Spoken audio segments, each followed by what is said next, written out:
여러분들이 말씀 듣고 찬양하고 기도하게 하셔서 진심으로 감사드립니다. 하나님이 약속하셨죠. 두세 사람이 주님의 이름으로 모인 곳에 주님이 함께 하신다고요. 이 자리에 함께 하신 줄 믿습니다. 이곳에 있는 젊은이를 통해서 이 신촌 지역을 변화시켜 주시옵소서. 영적 기상도가 바뀌게 하여 주시옵소서. 예수님 이름으로 간절히 기도합니다. 아멘. 하나님 말씀 시편 119편입니다. 시편 119편 1절에서 9절까지 한 절씩 제가 한 절, 여러분 한 절 돌아가며 읽겠습니다. 119편 1절에서 9절입니다. 여호와께서 내 음성과 내 간구를 들으심으로 내가 그를 사랑하는도다. 2절 여러분. 잠깐만요. 116편이에요. 119편이 아니고 116편. 제가 잘못 보냈을 거예요. 6하고 9하고 뒤집어지면 비슷하잖아요. 그죠? 그래요. 여호와께서 내 음성과 내 간구를 들으심으로 내가 그를 사랑하는도다. 사망의 줄이 나를 두르고 수월의 고통이 내게 이름으로 내가 환난과 슬픔을 만났을 때에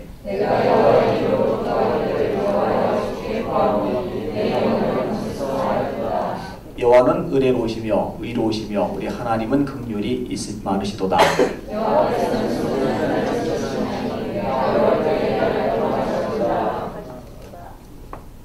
7절 가는 거예요. 내 영혼아 네 평안함으로 돌아갈지어다. 여호와께서 너를 후대하심이로다.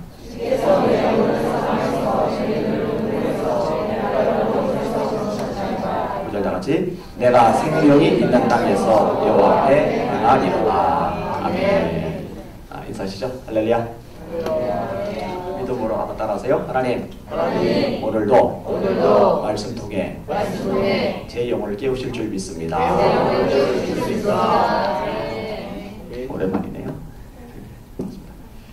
우장춘 박사라고 있습니다. 한국이 나온 세계적인 학자입니다. 국보급이라고 일컬어집니다.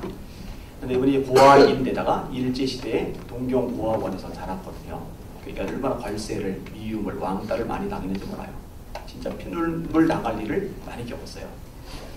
그런 일을 자꾸 겪잖아요. 욕먹고 막 공격을 당하고 그러면 마음이 꺾여요.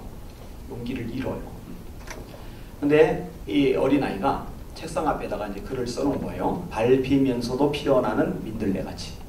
결단이죠. 결심이죠. 너희들이 나를 짓밟지만 나는 기어이 피어나고 말 거다. 민들레 알아요? 노란 것. 발로 이렇게 막 짓밟아 본 적 있어요? 어릴 때 제가 좀 해봤는데 막 이렇게 짓밟아 놓잖아요. 다음날 다시 서 있어요. 진짜 생명력이 질기는 곳이 민들레입니다. 결국 열심히 공부했고 세계적인 학자로 우뚝 서게 됩니다. 다니엘 같은 인물, 그다음에 사락, 메삭, 아벤느고 같은 인물도 결심을 잘한 인물이죠. 뜻을 정했다. 그게 이제 결심이에요. 뜻을 정한다. 결심이죠. 왕의 진미로 자신을 더럽히지 않겠다고 뜻을 정하잖아요. 느부갓네살 왕이요, 굉장히 잔인한 왕입니다. 세계사 이름은 느부카드네자르죠. 바빌로니아. 그게 이제 정식 명칭이고요. 얼마나 잔인하냐면요, 느부사라단이라는 장군이 예루살렘을 초토화시키죠. 그리고 이제 사람들을 잡아서 끌고 와요. 군인이 아니에요. 포로예요, 포로. 이 포로들은 굳이 죽이지 않아도 될 만한데요. 그냥 그 자리에서 쳐 죽였던 인물이 느부갓네살입니다. 유다의 마지막 왕이 시드기야인데요. 시드기야 잡았잖아요. 근데 열이 난 거예요. 시드기야의 눈을 뽑는데요. 눈을 뽑기 전에 먼저 그 눈으로 마지막에 시드기야의 아들들이 맞아 죽는 것을 보게 해요. 그러니까 눈알이 뽑혀서 시력을 완전히 상실하기 전에 마지막으로 본 장면이 아들들이 맞아 죽는 장면이에요. 눈을 뽑고 쳐 죽이면 되는데 굳이 눈으로 아들들 죽는 거 포기하고 그 다음에 눈알을 뽑아버렸어요. 그게 이제 느부갓네살입니다. 아주 잔인하죠. 이 정도쯤 되는 인물인데 자기가 주는 걸 안 받아 먹겠다. 죽은 목숨이죠. 근데 죽을지라도 하나님 앞에서 나를 거룩하게 지키는 것, 그게 더 중요하다 이거예요. 그게 이제 다니엘이죠. 하나님이 쓰시는 사람은 이유가 있어요. 멋있는 인물입니다. 여기는 여러분들은 어떤 결심을 합니까? 나는 기도하는 삶을 살겠다. 새벽 기도 한번 해봐야지. 좋아요. 나는 성경을 매일 읽겠다. 저도 이제 정했던 게 있어요. 나 30 되기 전에 성경을 100독을 해야 되겠다. 근데 이제 30이 넘어서 100독을 했어요. 40이 넘기 전에 200독을 해야 되겠다. 근데 이제 아직 200독을 못했어요. 좀 있으면 50인데 큰일 났어요. 뭐 이런 목표. 내가 올해는 책을 좀 많이 읽겠다. 내가 올해는 전도를 좀 하겠다. 뭐 이런 다양한 결심들이 있을 겁니다. 그런데 여러분 아시다시피 1월 1일에 결심을 딱 하고 나서 12월 30일까지 갑니까? 안 돼요. 안 갑니다. 1월 1일에 결심하고 12월 30일까지 그냥 쉬지 않고 가는 사람 없어요. 오죽하면 작심 3일이라는 날이 나오겠어요. 그죠? 3일. 어떤 경우는 3일도 길죠. 아침에 결심하고 저녁 가기 전에 깨지는 경우도 있잖아요. 그죠? 근데 이런 것들을 반복을 하다 보면 어떤 생각을 하게 되냐면 나는 결심을 해봐야 소용이 없어. 어차피 결심해봐야 오래 못 가는 걸. 그래서 이제 더 이상 결심을 안 하는 지경까지 가게 돼요. 근데 그게 이제 손해입니다. 까짓거 3일밖에 못 가면은요 1년에 120번 결심하면 돼요. 360번 가잖아요. 그리고 이제 결심하고 깨지고 결심하고 깨지고 결심하고 깨지고 이제 반복이 되지만 결심하고 깨지기 전까지 그 기간만큼은 그래도 뭔가 하게 돼요. 요게 쌓이면은요 결심을 아예 안 하고 사는 사람하고 5년 10년 지난 다음에 굉장히 커다란 차이를 보이게 돼요. 그리고 처음부터 결심한 것을 끝까지 이룰 만큼 의지가 강한 사람이 되는 게 아니라 이런 넘어지고 일어서는 과정을 되풀이하면서 의지도 성장을 해나가고 나중에 이 범위도 점점 길어져 가는 거예요. 그러니까 매주 또는 매달 또는 매년 아니면 매일이라도 필요한 것 있으면 결심하세요. 실망되더라도 자기 자신에 대해서 자괴감이 좀 들더라도 너 같은 거 결심해봐야 소용없어 이런 생각이 없잖아 들더라도 그래도 또 결단하는 거예요. 또 결심하는 거예요. 이게 유익합니다. 오늘 본문의 시편 저자는요 아주 특별한 결심을 하는데 하나님과 동행하며 살겠다는 결심이에요. 내가 살아있는 땅에서 여호와 앞에 행하겠다. 이 구절 말씀인데 같이 읽을게요. 성경을 딱 펴놓으셔야 돼요. 반복적으로 있습니다. 화면이 있긴 있습니다만 자 9절까지 읽어볼게요. 시작. 내가 생명이 있는 땅에서 여호와 앞에 행하리로다. 자, 하나님 앞에 행한다, 뭐 하나님과 동행한다, 하나님과 함께한다, 뭐 같은 얘기입니다. 사실 성경에서 보면요, 하나님이 특별히 사랑하시는 사람들의 특징이 이 부분에 있어서 철두철미합니다. 하나님이 모세의 후임자로 여호수아를 세웠잖아요. 여호수아의 특징이 아주 간략하게 묘사된 구절이 나왔어요. 여호수아는 회막을 떠나지 아니하니라. 여호수아는 회막을 떠나지 아니하니라.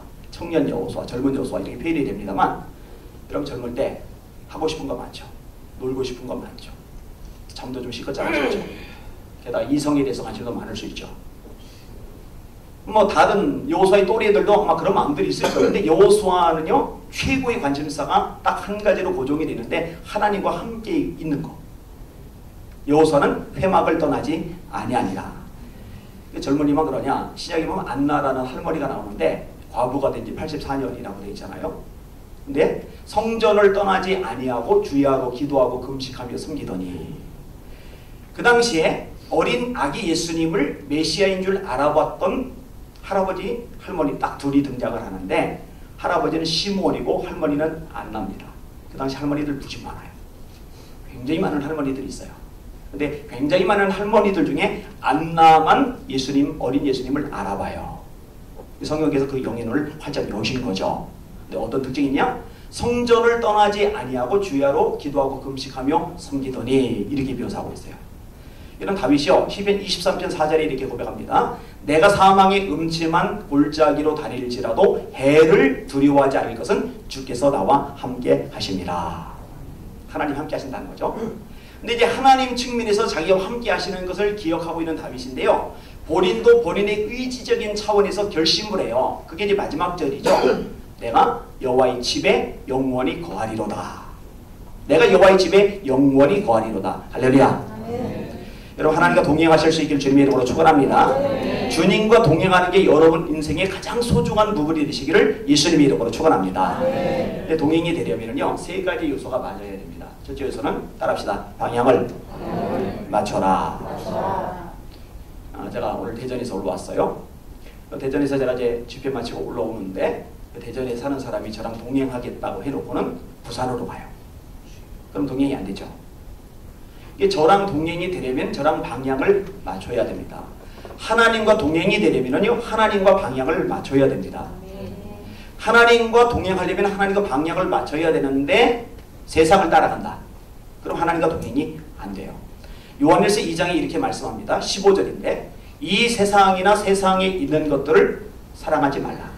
누구든지 세상을 사랑하면 아버지의 사랑이 그 속에 있지 아니하니 이는 세상에 있는 모든 것이 육신의 정욕과 안목의 정욕과 이생의 자랑이니 다 세상으로부터 온 것이요 아버지께로부터 온 것이 아니라 이 세상도 그 정욕도 다 지나가되 오직 하나님의 뜻을 행하는 사람은 영원히 거하느니라. 왜 세상 따라가겠어요? 세상이 좋은 게 많은 거예요. 매력적인 게 많은 거예요. 우리 마음을 끌만한 것들이 많은 거예요. 특히 젊을 때. 근데 성경은 아주 명확하게 말합니다. 세상 사랑하지 말고 그 세상에 있는 것들도 사랑하지 말래요. 세상을 사랑하고 세상에 있는 것들을 사랑하면 하나님의 사랑이 그 속에 없대요. 왜냐면 세상에 있는 것들이 하나님께로부터 온 것이 아니기 때문에. 그러니까 세상을 따라가면요 하나님과의 동행이 안 됩니다. 왜 많은 그리스도인들의 영적 권세가 능력이 없냐면요 세상을 따라 살기 때문에 그래요. 방향이 전환되지 않았어요. 자, 또 하나. 여러분 돈 따라 살면은 하나님과 동행이 안 됩니다. 현대인들의 진짜 우상은요 돈입니다. 결국 사실 현대만이 아니에요. 과거도 마찬가지예요. 사람들이 진짜 우상은요 바알이 아니에요. 아세라가 아니에요. 몰렉이 아니에요. 불상이 아니에요. 진짜 사람들의 우상은요 돈입니다. 돈.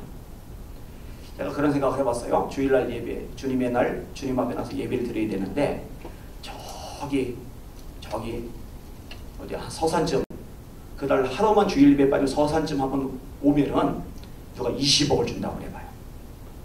매주 빠지는 게 아니에요. 그 한 하루만 딱 빠지면은.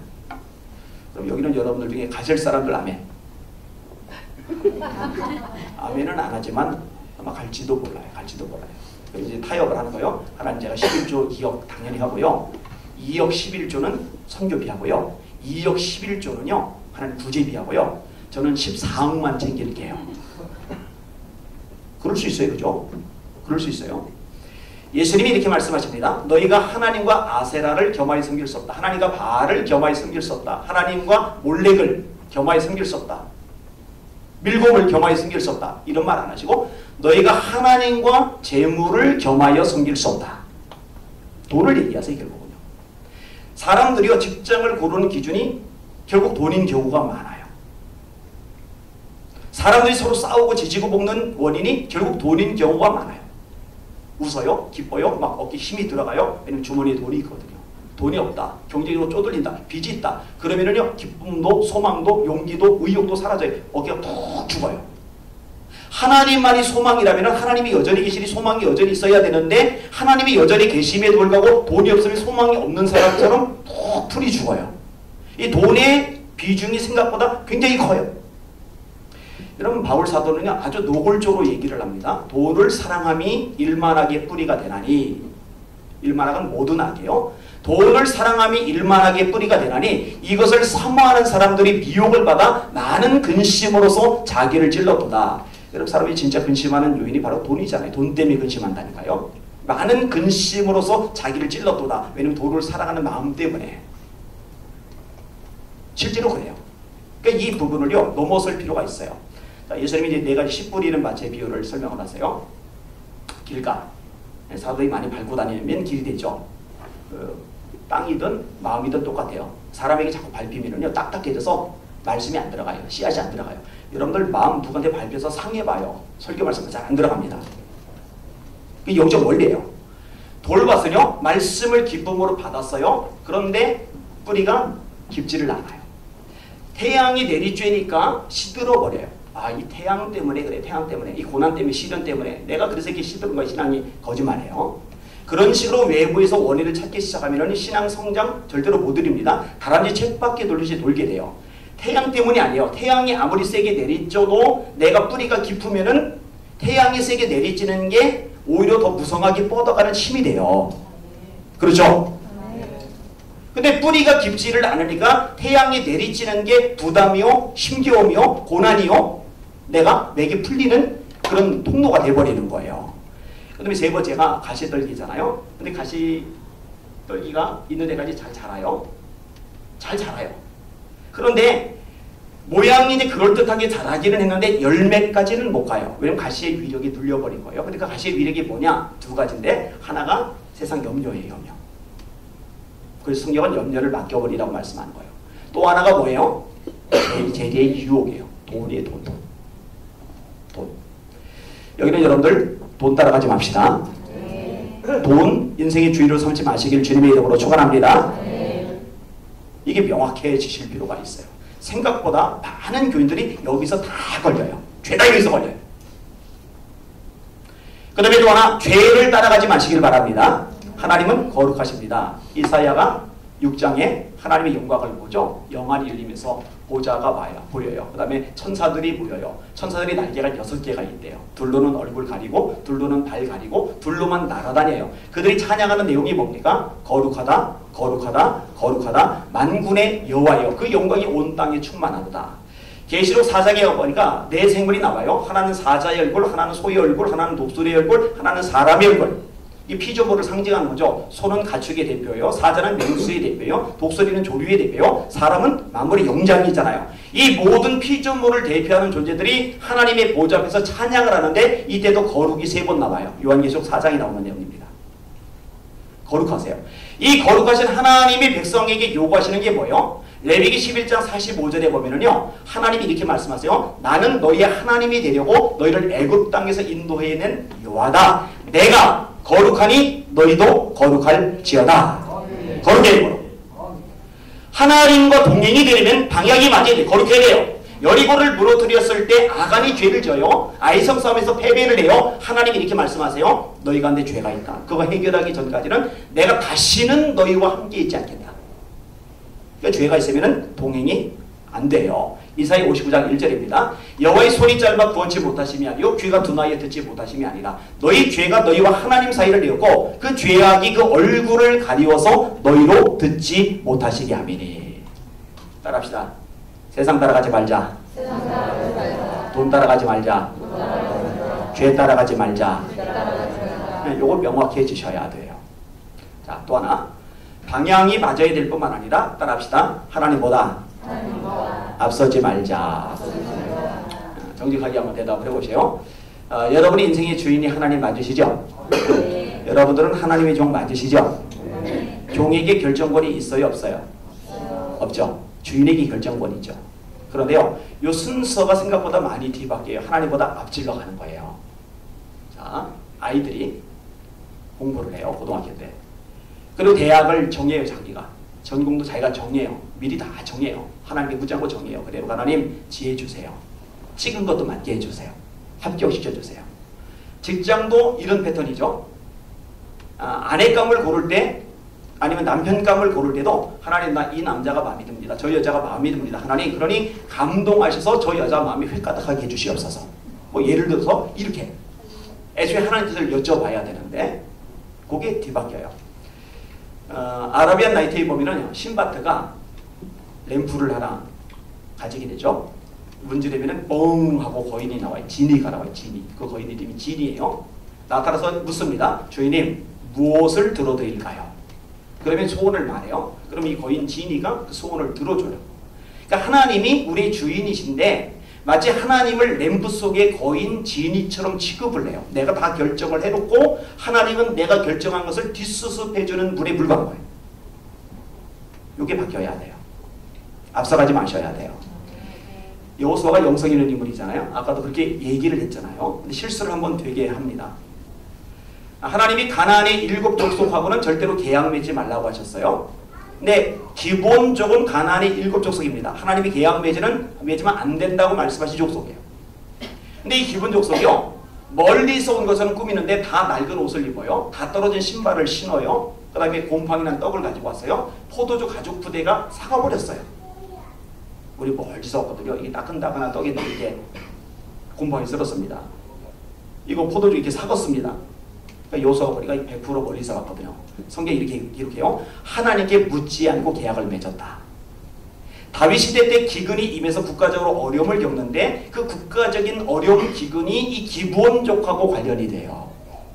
하나님께 한 번만 더 여쭤봤다면 참 좋았을 텐데 하나님보다 앞서가지 마시기를 주님의 이름으로 축원합니다. 자, 동행이 들리면 또 하나의 요소가 있는데 따라합시다. 하나님보다 뒤처지지 말자. 요즘 같은 세상이 어떻게 성경대로 살아서 성공합니까? 요즘 같은 세상이 어떻게 말씀대로 일해서 출세를 하고 남보다 앞질러 갈 수 있습니까? 여러분이 혹시라도 그렇게 생각을 하신다면은 사실은 하나님을 믿을 필요가 없어요. 그냥 여러분 힘으로 여러분 인맥 찾아서 아니면 세상적인 도움 찾아서 수단 방법 가리지 말고 해서 그래서 성공하고 출세하셔야죠. 요즘 같은 세상에도 하나님의 말씀에 목숨 거는 사람 하나님이 도와주십니다. 요즘 같은 세상에도 하나님만 의지하고 바짝 따라가는 사람 하나님이 축복해 주십니다. 이걸 믿으시기를 주님의 이름으로 축원합니다. 이걸 믿어야 해요. 제가 중고등부 집회를 인도하러 갔을 때 아무리 젊게 봐줘도 70이 넘어 보이는 할머니가 눈에 띄었어요. 이 교회는 일꾼이 모자란가? 보통 40대 50대 분이 주방 목사로 오시는데 애들이 물놀이 갔고 여전도 회원들이 이제 수박이니 음료수니 가지고 이제 따라갔고 그 연세 많으신 분만 남으셨어요. 그래서 제가 궁금하니까 쪼르륵 갔어요. 그래서 이제 이야기를 나눠요. 어떻게 여기까지 오셨는지 알고 싶은 거예요. 그분이 당신 이야기를 해주시는 거예요. 관절염이 심해 류마티스. 이게 통증이 굉장히 심해서 고생을 많이 한답니다. 그래서 너무 아파가지고 주일 예배를 못 드린 거예요. 다음 주일 예배를 또 못 드린 거예요. 그럼 목사님이 눈치 딱 채고 신방을 가시든지 전화를 하시든지 그래서 기도를 해드려야 되는데 목사님이 안 오신 걸 눈치를 못 챘어요. 목사님이 안 오셨는데 보통 요 정도만 돼도요. 소위 믿음 좀 좋다고 하는 권사님들도 삐진 모드로 들어갑니다. 섭섭한 거죠.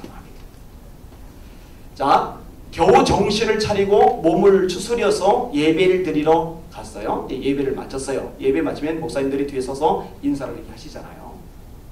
이 권사님이 나오시는데 아유 권사님 아프셨는데 제가 미처 가보지도 못했네요. 그래도 기도를 내세요. 이게 토닥토닥만 해줘도 이 마음이 눈 녹듯이 싹 녹아질 텐데 목사님이 거기다 핀잔을 또 해버린 거예요. 권사님 요즘 주방이 일손 모자란데 콧배기도 안 보이대요. 이렇게 얘기해요. 그럼 이렇게 되면요 이 삐진 모드에서 한 단계 더 진보를 하게 되면 나팔 모드로 들어가는 거예요. 아는 사람 친한 사람 쫓아다니면서 우리 목사님 사랑이 없어. 목자로서 자질 부족이야. 뭐 기타 등등 막 이렇게 나팔 모드로 들어가요. 그런데 이 권사님이 대단해요. 그래 주의 종이 말씀하시는 순종하자 해가지고 아픈 다리 난간 잡고 쩔뚝쩔뚝거리면서 주방에서 봉사를 한 거예요. 근데 하나님이 그걸 어여쁘게 보신 거예요. 병원 가도 안 되고 약 먹어도 안 되고 오랜 세월 고생했던 류마티스가 치료돼 버렸어요. 그리고 나서 학생회 수련회 가는데 따라갈 여전도 회원들 모집한다고 그러니까 쪼르륵 목사님한테 따라가서 이 늙은이도 좀 가도 되냐고 허락해달라고 부탁을 해서 수련회 장소까지 오셨다가 저를 만나고 저에게 그 사정 이야기를 해주신 거예요. 만약에 나팔 모드로만 들어가가지고 막 원망하고 불평하고 막 짜증만 냈더라면 그런 기적은 경험하지 못할 거예요. 여러분 성경도 한번 가만히 보세요. 바짝 하나님이 하라는 데까지 따라갈 때 역사와 능력이 발휘되잖아요. 하나님이요 여리고 13바퀴 돌아오죠. 매일 한 바퀴씩 6일간 마지막 7일째 7바퀴 총 13바퀴. 그런데 10바퀴 도는 거예요. 나는 할 만큼 했어. 11바퀴 돈 거예요. 내가 이렇게까지 했는데 하나님 역사 안 하시네? 하나님은 내가 할 만큼 했다 그거 원하지 않아요. 내가 이렇게까지 열심히 했는데 11바퀴 내가 12바퀴나 했는데 이만큼 했는데 하나님 그거 원하지 않으세요. 하나님이 말씀하신 것만큼 하나님이 13바퀴 말씀하셨으면 그 13바퀴가 될 때 여리고가 무너져 내리는 거예요. 근데 바짝 따라가진 않아요. 못 미치는 거예요. 그리고 자기는 나름대로 했다는 거예요. 나름대로. 이게 굉장히 큰 함정이 돼요. 자, 따라합시다. 방향을 맞춰라. 앞서가지 말라. 뒤처지지 말라. 이게 동행의 아주 기본적인 세 가지 요소입니다. 그럼 오늘 본문의 시편 저자는 왜 하나님과 동행하며 살겠다고 결심을 해요? 이유가 몇 가지가 있어요. 자, 말씀을 같이 한번 볼게요. 6절 볼게요. 6절 시작.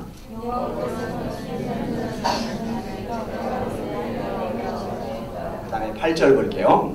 시작. 저기에서 내 영혼을 사망에서 내 눈을 눈물에서 내 발을 넘어짐에서 건지셨나이다. 아멘. 자, 6절에 구원하셨다. 8절에 건지셨다 라고 했는데 똑같은 얘기입니다. 자, 물에 빠져요. 놔두면 죽어요. 그 사람을 구원하는 거나 그 사람을 건지는 거나 같은 얘기잖아요. 그죠? 같은 얘기예요. 하나님이 저를, 여기는 여러분을 건져주시는 분이세요. 어디서 건져주시느냐? 사망에서, 눈물에서, 넘어짐에서 건져주시는 분이세요. 여러분, 예수님을 믿는 이유 중에 하나가 뭐냐면 사망에서 벗어나기 위해서입니다. 여러분, 사람이 왜 죽어요? 사고 나서? 나이 들어서? 병 들어서? 자연재해, 뭐 산불, 지진, 해일 이런 자연재해 때문에? 아니요. 성경에서 사람이 죽는 이유는 딱 한 가지입니다. 왜 죽어요? 죄 때문에 죽어요. 죄의 삭은 사망이요. 아담이 범죄했을 때 너는 흙이니 흙으로 돌아갈지어다. 로마서 5장 12절 한 사람으로 말미암아 죄가 세상에 들어오고 죄로 말미암아 사망이 왔나니. 사망이 왜 왔다고요? 죄로 말미암아 사망이 왔나니 이와 같이 모든 사람이 죄를 지었으므로 사망이 모든 사람에게 이르렀느니라. 히브리서 9장 27절 한 번 죽는 것은 사람에게 정하신 것이요. 이 정하신 하나님의 법을 넘어갈 사람 없어요. 딱 두 사람. 엘리야, 에로. 하나님이 데려가신 사람 외에는요. 누구든 다 죽었어요. 하나님 정하셨어요. 아무도 못 벗어나요. 그러면 죽고서 한 줌이 흙으로 사라지고 썩어서 그게 끝이냐? No. 만약에 한 줌이 흙으로 사라지고 끝이라면요. 사실 예수님 믿을 필요 없어요. 세상에서 등쳐먹던 사기치던 돈 많이 벌어서 잘 먹고 잘 살다가 죽어서 한 줌이 흙이 되면 그게 장땡이겠죠.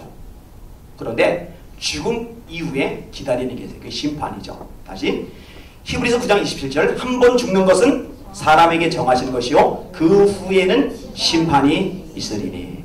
이 심판을 둘째 죽음이라고 해요. 그게 계시록 21장 8절입니다.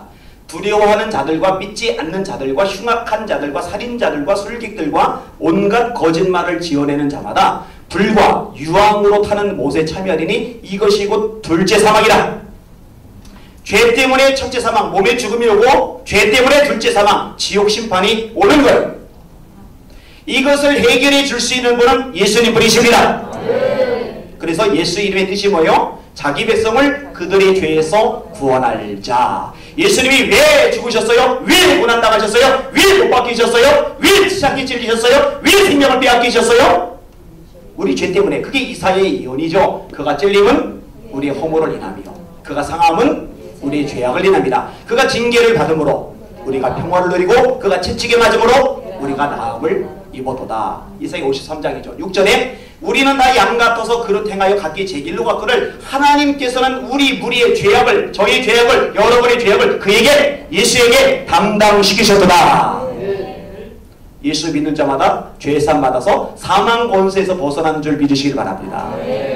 사망에서 우리를 건져내셨어요. 눈물에서 건져내시죠. 그럼 솔직히 많이 울죠. 나는 태어날 때 울은 거 외에는 한 번도 울어본 적이 없다 하시는 분 사기친 겁니다. 거짓말입니다. 인생 그럴 수가 없어요. 남들 앞에서 울고 까불고 장난치잖아요. 혼자가 되면 가슴 쓸어내는 사람 많아요. 땅바닥 들기는 사람 많아요. 힘들거든요. 고달프거든요. 저도 어릴 때 진짜 많이 울었는데 성경 말씀 중에 제가 재미난 구절을 발견하면서 하나님이 눈물병을 가지고 계시대요. 혹시 그런 거 읽은 기억나요? 눈물병. 눈물병. 사람 앞에서 많이 울지 마세요. 아무한테나 울면 안 돼요. 마음이 넓고 생각이 깊은 사람 앞에서 울면은 그래도 좀 괜찮은데 입산 사람 앞에서 울면은요 엉뚱한 소리 다 퍼져나갑니다. 그리고 입사지 않은 사람이라 하더라도 그 사람이 내 문제를 해결해 줄 능력은 없어요. 그러니까 사람 앞에 우는 거 큰 도움은 안 돼요. 혼자서 너무 많이 울지 마세요. 혼자서 너무 많이 울면 우울증 걸립니다. 정서적으로 이렇게 망가져요. 어차피 울 거면은 하나님 앞에서 많이 우세요. 하나님 앞에서. 그러면 하나님이 당신의 눈물병에 우리 눈물을 담으세요. 그 눈물이 찼을 때 하나님이 역사해 줄 믿습니다. 히스기야가 의사들 다 물리치고 벽 쳐다보고 하나님 앞에서 울죠. 왜 벽 쳐다보고 있어요? 하나님 안 본다는 거예요. 이사야 선지자를 하나님이 보내셔요. 그리고 말씀하죠. 내가 네 기도를 들었고 네 눈물을 보았노라. 한나가 하나님 앞에서 울잖아요. 그러면 하나님이 저의 눈에서, 여러분의 눈에서 눈물을 닦아주실 줄 믿습니다.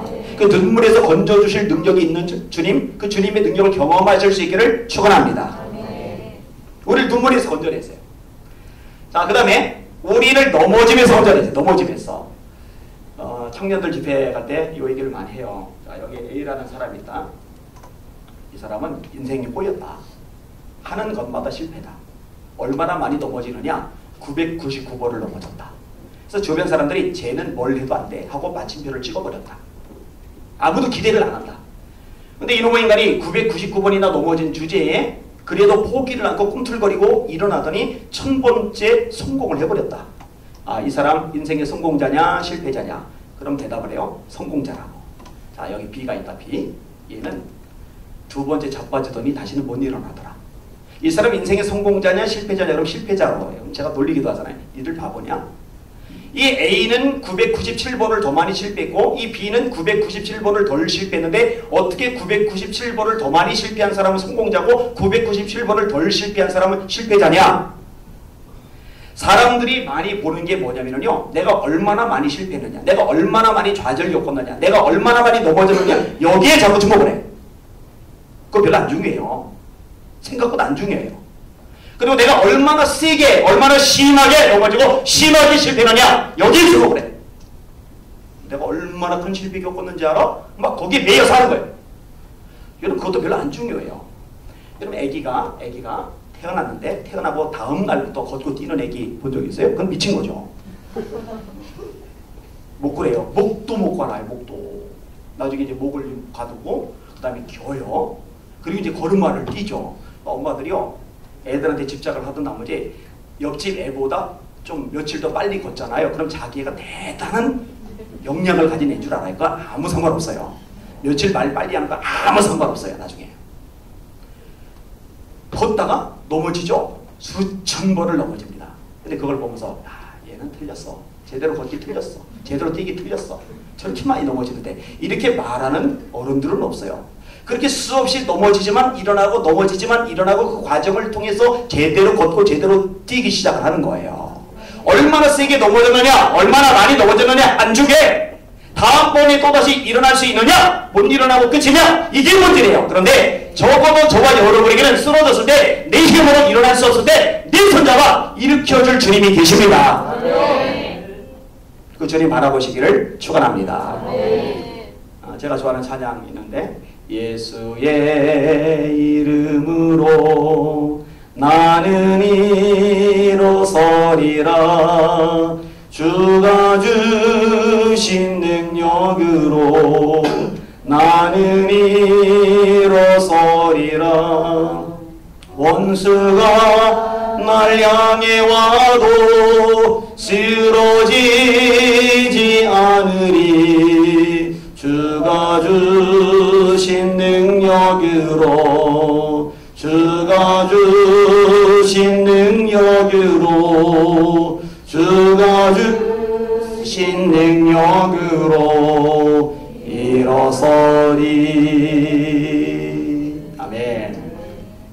링컨 얘기들 많이 듣잖아요.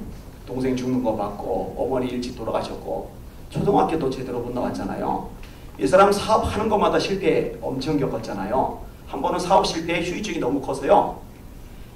그 실패했을 때 빚진 돈, 그 빚진 돈을 갚는 것만 17년 걸렸어요.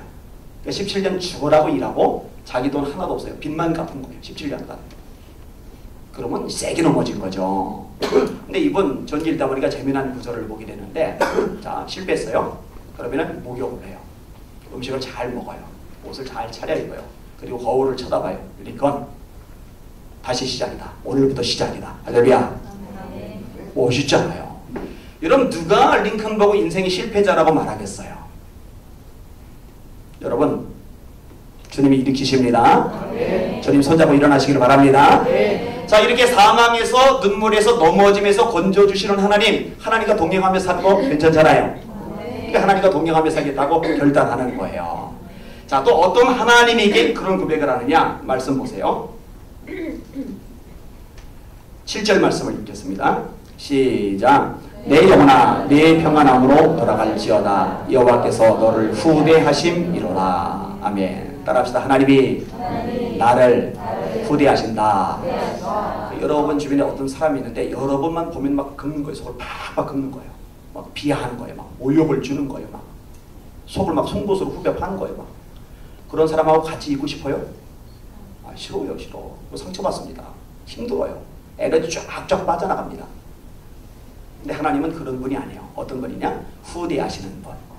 제가 성경을 읽으면서 어릴 때 소망을 가졌던 것이 바로 이런 하나님의 모습이었어요. 지난달에도 제가 조금 얘기를 했잖아요. 저희 아버지는 알코올 중독이었어요. 게다가 노름 중독이었어요. 저는 교통사고로 중1 때 팔을 하나 잃었고 팔이 잘려나가고 이게 너무 아프고 힘들었어요.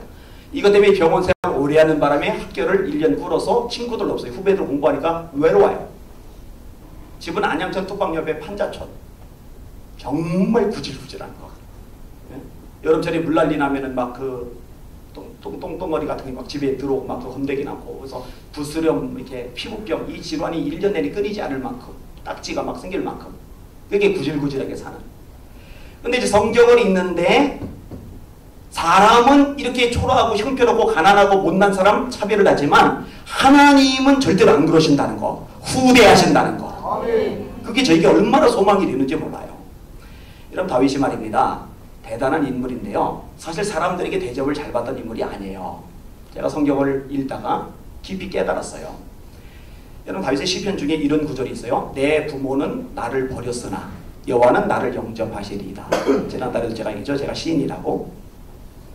요 근처에 CGV 있죠. 신촌 CGV.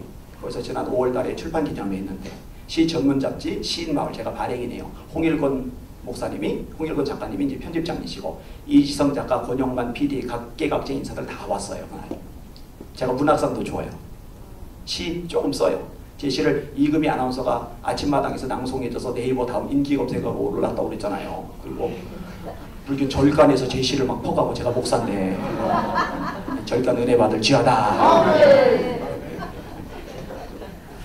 근데 이 시를 쓸 때요 그냥 쓰는 게 아니라요 내 감정, 내 아픔, 내 기쁨, 내 경험, 내 삶의 발자국이 담겨져 있어요. 그래서 제 첫 시집 제목이 종이에 나를 담다예요. 나를 담는 거예요. 남을 담는 게 아니라. 그러니까 다윗의 시의 그 내용은요 뭔가 사연이 있는 거예요. 내 부모는 나를 버렸으나 여호와는 나를 영접하시리다. 이게 뭐지? 이거 뭐지? 성경을 곰곰이 생각해 보는데 한 장면이 떠올랐어요. 그게 뭐냐? 국가 지도자인 사무엘이 다윗의 아버지 이새를 찾아갔잖아요. 집안 제사가 열리잖아요. 그런데 다윗의 위로 형이 7이 있어요. 총 8명의 아들이 있는데 이 8명 중에 7명은 집안 제사에 참석을 하고 다윗은 들판에서 양을 쳐요. 이렇게 생각을 해봐요. 추석, 설날에 일가 친척들 다 모이는데 아들 하나, 딸 하나만 딱 집어먹어서 아빠가 너는 집안 모임 참석하지 말고 공장 가서 일이나 해. 그 상처됩니다. 그리고요. 엘리야부터 하나씩 지나가는데 다 지나가고 나서 사무엘이 또 없냐 찾으니까 비로소 다윗이 하나 있는데 그럼 그거 데려와라. 데려오기 전에 내가 안 먹겠다. 그러니까 데려왔죠. 애초에 데려올 생각이 이새에게 없어요. 사무엘이 데려와라. 데려오지 않으면 내가 안 먹겠다. 그러니까 데려온 거예요. 완전히 찬밥에 찬밥. 자, 이스라엘과 블레셋의 전쟁이 벌어졌습니다. 전쟁터에 큰형, 작은형, 셋째형이 따라갔어요. 아버지가 이 세 형의 안부를 묻기 위해서 한 사람을 보냅니다. 보통 보낼 때 막내 안 보냅니다. 위험한 곳, 먼 곳에 막내 안 보냅니다. 넷째 형, 다섯째 형, 여섯째 형, 일곱째 형 다 제치고 막내 다 야 너 전쟁터에 가봐. 이건 이상해요. 뭔가 이상해요. 이상해요. 자, 전쟁터 갔어요. 갔더니 골리앗이 나와가지고 떡대 같은 놈이 나와가지고 그새 빵빵 치는 거예요. 1대1로 싸우자는 거예요. 이 고대 전투니까 가능하죠. 요즘에 장군이 칼 빼들고 1대1로 싸우자! 그럼 저격수가 쏘면 죽어요. 1대1로 싸우자! 비행기 가다가 공습하면 끝나요. 옛날이나 가능한 방식이죠. 내가 이기면 니들이 우리 종이 되고 내가 지면 우리가 너희 종대마. 이 광경에 왕도 신하도 장군도 군인도 다 떠는데 이 떠는 모습 보면서 다윗이 열불이 나는 거예요. 막 씩씩거리는 거예요. 이렇게 씩씩거리는 다윗을 큰형 엘리압이 봤어요. 여러분 엘리압이 첫째고 다윗이 막내예요. 8째. 몇 살 차이? 연년생이어도 7, 8살 차이. 2년, 3년 걸러서 낳았으면은 10몇 살 차이 납니다. 까마득합니다. 조카뻘밖에 안 돼요. 먼 길 왔잖아요. 형 안보 부르려고. 위험한 데 왔잖아요. 그러면 어휴 오늘아 고생했어. 우리 동생 막내. 어휴 애썼어. 일로 와봐. 우리 장마기가 뭐라도 먹어. 목이라도 죽여. 이래야 되잖아요. 다윗을 보자마자 화를 내요. 노를 바랬다고 돼 있어요. 뭐라고 말해요? 너 마음이 완악해. 너 교만해. 집사님이세요? 자매님? 네, 자매님. 교회 갔더니 권사님 한 분이 잠깐 나 좀 봐봐. 그러더니 딱 그런 거예요. 자매, 인간이 참 완악하네. 내가 그동안 지켜봤는데 교만한 인간이야. 그럼 기분이 좋아요? 따로 불러서 살짝 말해도 속이 뒤집어질 상황인데 사람들 다 보는 앞에서 공개적으로 그런 거예요. 이게 당아니죠? 너 전쟁 구경하러 왔지? 이건 어거지입니다. 아버지 심부름으로 온 줄 알아요. 전쟁 구경하러 올 리가 없어요. 아는데 뒤집어 씌우는 거예요. 어거지 부리는 거예요. 그냥 엘리압이 다윗을 존중하는 마음이 손톱만큼이라도 있다면 자기 동생에게 그런 식으로 안 합니다. 그러니까 아버지만 다윗을 무시하는 게 아니라 큰형 엘리압도 다윗을 무시하는 거예요. 이게요, 성경을 수십 번 읽을 동안 안 드러나던 거예요. 근데 내 부모는 나를 버렸으나 이 장면이 들어오면서 이게 눈에 들어오기 시작을 했어요. 자, 누군가 나가 싸운다고 그러니까 사울 왕이 귀가 번쩍 뜨인 거예요. 왜냐면 다 겁먹는데 누가 싸운다고 그러니까 데려와봐. 그래서 막 떡대 같은 키에 막 알통이 우룩부룩하고 인상도 막 사자같이 생겨가지고 그런 거인감이 딱 들어오면 와, 그래 네가 싸우러 올 텐데 소년이 들어오는 거예요. 왕이 실망을 했어요. 너는 골리앗과 못 싸운다. 너는 소년이고 골리앗은 어릴 때부터 용사다. 비교를 해도 어떻게 그렇게 비교를 해요? 한 나라의 왕이 싸워보기도 전에 이미 진 것으로 간주하고 무시를 해요. 이 한 나라의 왕이 무시를 해. 투구를 씌워줬는데 이 눈이 가려요. 갑옷을 입혔는데 안 맞아요. 칼을 줘봤는데 써본 적이 없어요. 그러니까 갑옷 다 벗어 던지고 맨몸으로 몰매 들고 시내에서 조약돌 5개 주워서 주머니에 목자의 제고에 놓고 그리고 골리앗 앞에 나가는 거예요. 골리앗이 봤어요. 골리앗이 보자마자 비웃어요. 야! 너 나를 대우하고 막대기 가지고 나누냐? 너 오늘 내 손에 죽는다. 네 시체 공중의 새와 들의 짐승의 밥이 되게 할 거다. 이제는 원수가, 이제는 적군이 무시하는 거예요. 아버지가 무시하지? 형이 무시하지? 왕이 무시하지?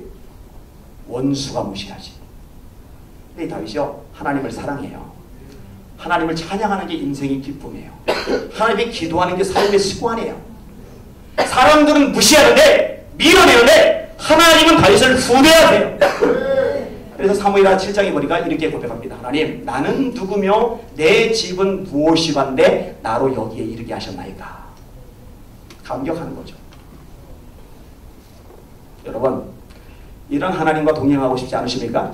네. 동행하실 수 있기를 주님의 이름으로 축원합니다. 네. 저는 이런 하나님, 또 신약이 이런 예수님의 모습이 너무 좋아요. 예수님이 세리라고 밀어내신 적이 없어요. 죄인이라고 내미는 손뿌리 친 적이 없어요. 휘인이든 창녀든 악인이든 인간 난쪽이든 주님의 다가오면, 주님께 손 내밀면, 주님의 품에 안기려들면 그래, 잘 왔다. 후대하신단 말이에요. 정말 예수님 너무 좋아요. 자, 건져주시는 하나님, 그 하나님과 동행하고 싶다. 결단하는 거예요. 구대하시는 하나님, 그 하나님과 동행하며 살고 싶다. 결단하는 거예요. 한 가지만 더 살펴보고 정리를 할게요. 자, 1절과 2절을 볼게요. 시작. 여호와께서 내 음성과 내 간구를 들으심으로 내가 그를 사랑하는도다. 그의 귀를 내게 기울이셨으므로 내가 평생에 기도하리로다. 따라합시다. 하나님은 내 기도를 들어주신다. 지난번에도 얘기했는데 내 평생에 제일 잘하는 거 하나 꼽으라면은 예수님 영접한 거. 이거보다 잘한 게 없어요. 여러분 굳이 두 번째로 가장 잘한 거 꼽으라면은 기도한 거. 어릴 때 기도했거든요. 날마다 교회 가서 기도했거든요.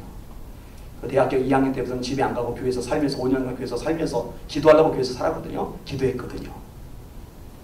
지금도 그래요. 지금도 하루에 한 4시간 정도 이상은 기도에 집중을 해요. 아무리 바빠도. 저 진짜 바빠요. 지난주는 서산, 그 전주에 태백, 그 전주에 울산, 다음 주에 천보산 기도 매주 일정이 이어져요. 그래도 기도는 놓치면 안 돼요. 왜냐? 기도가 영성의 셈이거든요. 이 기도야말로 하나님의 보호자를 움직이는 능력이거든요. 기도는 짐이 아니고 특권입니다. 사람들이 이걸 몰라요. 기도가 짐이 아니에요. 특권이에요. 특권. 지금까지는 너희가 내 이름으로 아무것도 구하지 아니하였으나 구하라. 그리하면 받으리니 너희 기쁨이 충만하리라. 아무것도 염려하지 말고 고민하지 말고 걱정하지 말고 답답해하거나 발 동동 구르지 말고 오직 모든 일에 기도와 간구로 너희 구할 것을 감사함으로 하나님께 아뢰라. 그리하면 모든 지각에 뛰어난 하나님의 평강이 그리스도 예수 안에서 너희 마음과 생각을 지키시리라. 구하라 그리하면 주실 것이요 찾으라 그러면 찾을 것이요 문을 두드리라 그러면 너에게 열릴 것이리라. 아들이 생선 나가는데 생선 대신에 뱀을 주며 떡을 나가는데 떡 대신에 돌을 줄 자가 있겠느냐. 아비가 악할지라도 자식에게 좋은 것으로 줄 줄 알거든 하물며 하늘에 계신 너희 아버지께서 구하는 자에게 좋은 것을 주지 않으시겠느냐. 너는 내게 부르짖으라 내가 네게 응답하겠고 네가 알지 못하는 크고 비밀한 일을 네게 보이리라. 기도합시다. 이 시간에 이 신촌 놀기 좋은 곳에서 아직 안 끝났어요. 이 시간에 하니까 이제 끝나는 거라 조금 더 남았어요. 이 놀기 좋은 이 신촌만큼 놀기 좋은 데가 없어요. 이게 그죠? 이런 한복판에서 기도하러 모인 여러분들 가장 탁월한 선택을 하셨어요. 여러분을 주님의 이름으로 축복합니다. 여러분 정말 사랑합니다. 여러분의 기도가 절대 땅에 떨어지지 않을 줄 믿습니다. 아멘. 지난번에는 제가 장가간 이야기를 끄집어냈는데 오늘은 좀 다른 얘기를 해볼게요. 제가 예전에 자칭, 타칭, 왕따 비스무리하게 살았다고 그런 얘기를 가끔 해요. 이유가 있는데 일단 성격 자체가 내성적이에요. 성격이 외향적인 사람이 있습니다. 아무나 이렇게 잘 사귀고 얘기 잘하는 사람이 있어요. 그런 사람들 참 부럽죠. 그죠? 저는 MBTI 검사를 하면 내성적 사고형이 나와요. 내성적이에요.